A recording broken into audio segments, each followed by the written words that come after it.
Sup Shredders, my name is Logan aka Spiderhands and welcome to SP Reviews, where today we have ourselves a track from an act named Relentless Pursuit titled To Persevere. And if we switch over to here, this is not the first track that I reviewed from Relentless Pursuit, if I'm honest, and I don't necessarily mind that. I think it's great to watch a musician continue to develop as they go along. The last few tracks I've heard have been really positive. I think that it's great to hear the different angles that they want to approach with their tunes. It'll be interesting to see what we do with this track. So without further ado, we're going to listen to this, song from start till finish, and we're going to hear what we think.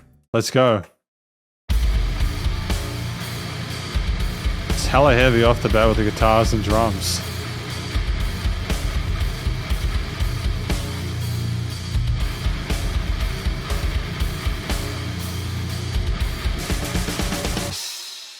I'm really happy with how the guitars and the drums were blended then. I think that it was really, the drums pierced through a little bit to kind of have a sense of presence, but at the same time, it was so murky and filthy with the distorted tone that it kind of made sense to have it both ways.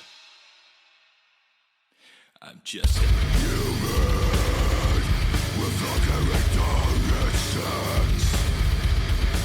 Shout out for having a lyric video as well. It does help people like me to understand what's going on, even if I understand the language natively, Show of a man. This kind of reminds me of bands like Imure, where they kind of do and then they kind of do that kind of stuff where like they have the growly stuff. And I've got a cat over here, Nushka. She hates the growlies. She's not happy. I'm sorry, Puss. I'm sorry. I didn't mean to.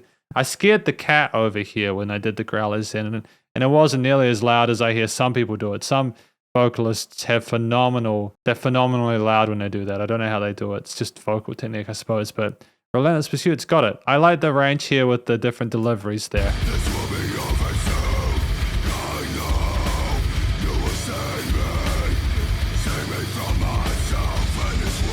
The themes of saving me from myself do come through quite a bit of Relentless Pursuit's music.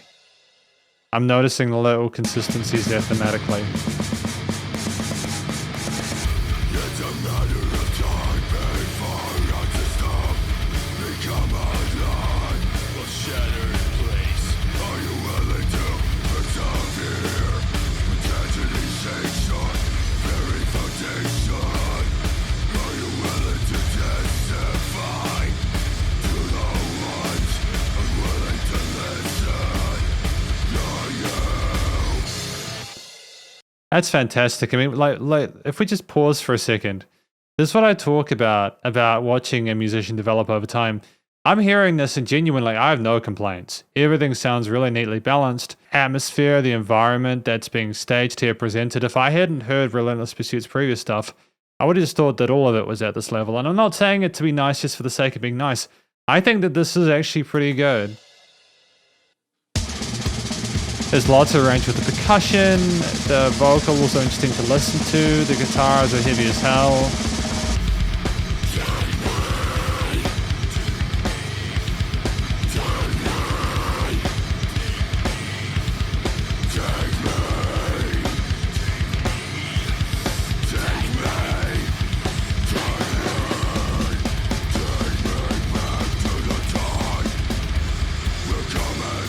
Yeah, so much range there with like the double kick patterns and then the music just coming up with that and not sitting on a set groove. Or like, like we're going from like normal time to double time, etc. then back. That's just that kind of stuff. If you're going to roll with the low notes on a guitar, you've got to allow the rhythm and the bass to kind of kick in to kind of spice it up a little bit.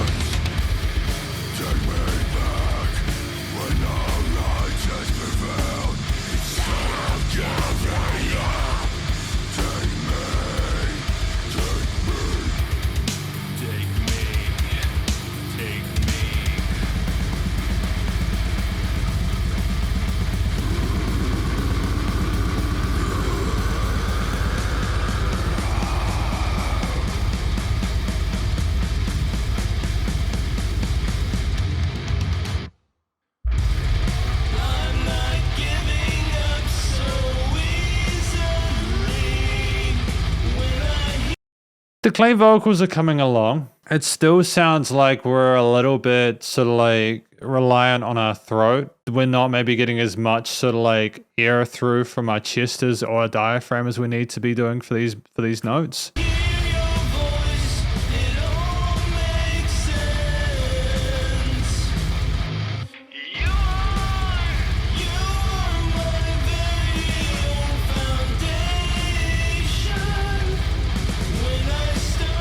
But then we get the falsettos through semi-clearly, so we clearly understand that we need to push that through. And I suppose if we want definition with our clean vocals, we can't be too airy, because otherwise it kind of, you know, it kind of gets in that kind of tone.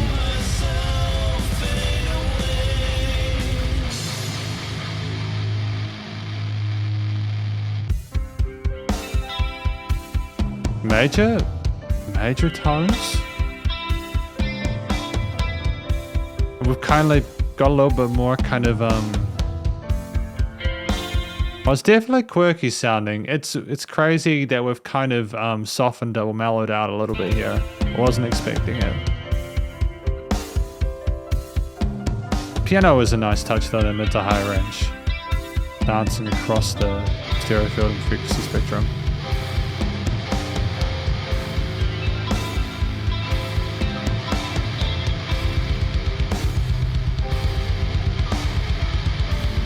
I love how the distortion in that tone of the guitar, rhythm guitar, just breaks up. It kind of sounds like it's trying to form itself and then it kind of discombobulates.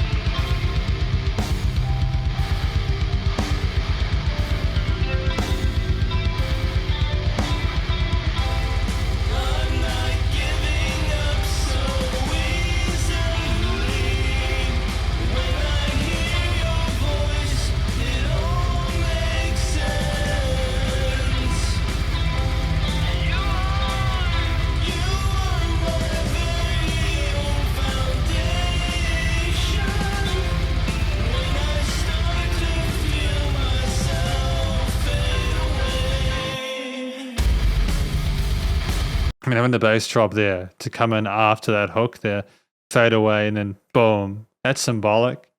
That's symbolic of that the intensity of the situation he's describing.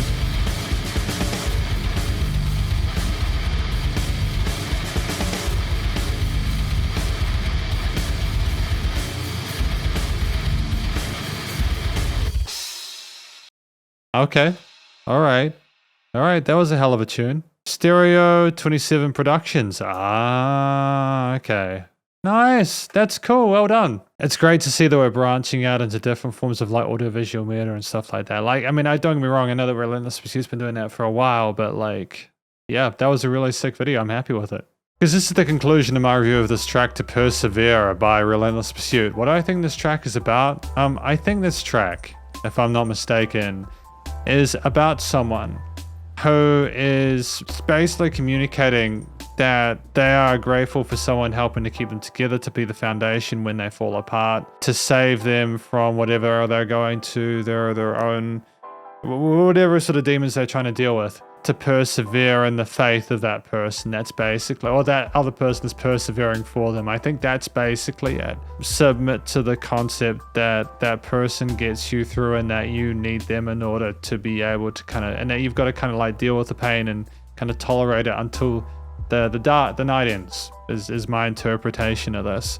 I think that within itself is a message that a lot of people can probably relate to, you know, like having people they rely on to get through the stuff in their life that makes it easier for them to function. I think the way it's sung and growled and screamed and shrieked throughout the track is engaging. There's lots of ways that Relentless Pursuit communicates with the listener and it never becomes old. I'm still not totally sold on some of the clean vocal parts, but that's purely just because it sounds like we're a little bit tight around our throat, still relying on it as opposed to the chest voice and the diaphragm and everything like that. But that's okay. I mean, we were getting close to the falsetto anyway, so it's absolutely fine. And that could just be his natural singing voice, which is fine. Again, like we're hitting the notes pretty well for the most part. The grittier kind of like vocal fryish growls and stuff, they are a bit more convincing to me. So like when I hear those, we've definitely got those down pat. And the Amurish kind of like that kind of stuff there, we would kind of go back into the growls afterwards. It's huge. It's fantastic. The vocals have developed really well over the last little while. I'm happy to continue to hear them kind of saunter along. I think the story was told well. I do think with the clean parts, we do communicate a hope and a gratitude for that person. And I think the growls sort of communicate a frustration that we're in that position in the first place. So I think that there's a connection between the story and the lyrics. At 4 minutes 48, it's a long song, you know. We had various parts. We had several different hook sections, including a clean part near the end where we kind of came out of the darkness and get into the light a little bit. There was variation within the structure of the track with how we communicated the various parts of the story, so it was more sort of vocal focused. But there was also a lot of range with the drums, for example. We had all these sort of different double kick grooves and stuff and various sort of snare parts and different fills and builds and such. We never slept on the percussion. The drums were very busy throughout this, and I kind of appreciate the ferocity of them sometimes. Just how intense they were, how overwhelming, like it was a wall of noise that I think was created to illustrate some of the emotional complexities that were dictated to within the track itself, or alluded to anyways. I'm still not sure if there's a bass. Like, it sounds like there's a bass in there, but it's very subtle, you know. Maybe it's just really well polished, but the guitars are definitely in there. Most of this track was rhythm work with old nitpick kind of strums, tremolo parts, or chug kind of palm mutes on low tuned guitar, and it was heavy as hell, man. It was heavy as a neutron star. We just embraced the legato, like, held notes there that kind of again broke up due to the tone. They sounded so filthy and so intense and vicious.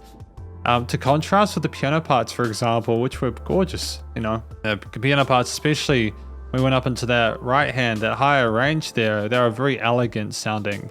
And I have nothing but love for what was accomplished there in regards to that. I think they were a great foil and were an introduction to softer textures such as with the clean vocals, which I think came in afterwards. I think if you hadn't introduced the brighter textures with the piano before the vocals, it would have been very kind of blunt going into that clean section, but I think we kind of knew that we needed to kind of let the listener in gently, as opposed to kind of throwing them into the deep end. Even if it's relatively less like enormous sounding, it's still a huge vibe shift from what we had maybe in earlier parts. And I'm glad that we had that understanding that comes from both experience and just an innate understanding of how to get a track to flow.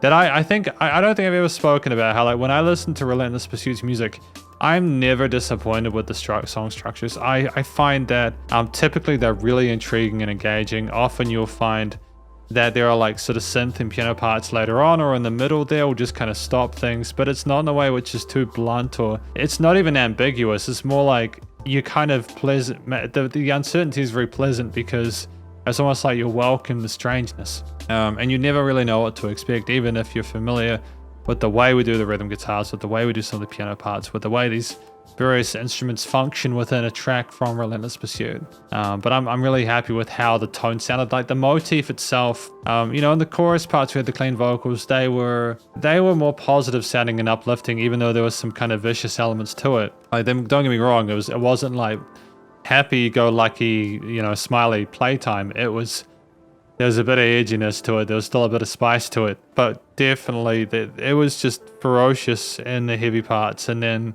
when things became a bit more optimistic up in that higher range with the vocals, we kind of were a little bit more elegant and showed a sense of like glory and maybe a self-awareness of what we've been able to accomplish and in relation to what the other person was doing.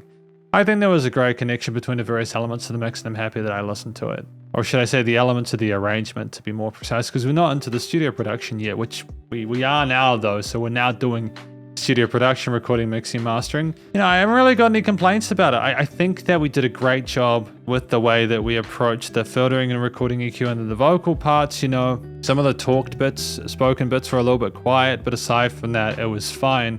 You know, for the most part, I could hear all the words clearly, and even if they were a bit quieter, maybe that was on purpose. The guitars were double tracked nicely on the sides. They were nice and full sounding. There was lots going on. You know, the frequency spectrum sounded nice and balanced, especially when you added the piano parts and the brighter elements later on.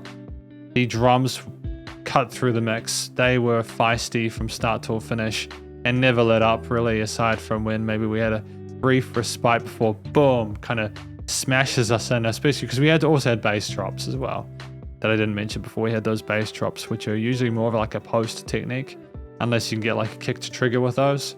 But yeah, no, wonderful stuff. So it was nice and wide in the stereo field. There was like no weird resonant frequencies from the frequency spectrum. There was dynamic range. You know, it wasn't loud the entire time with change of perceived loudness.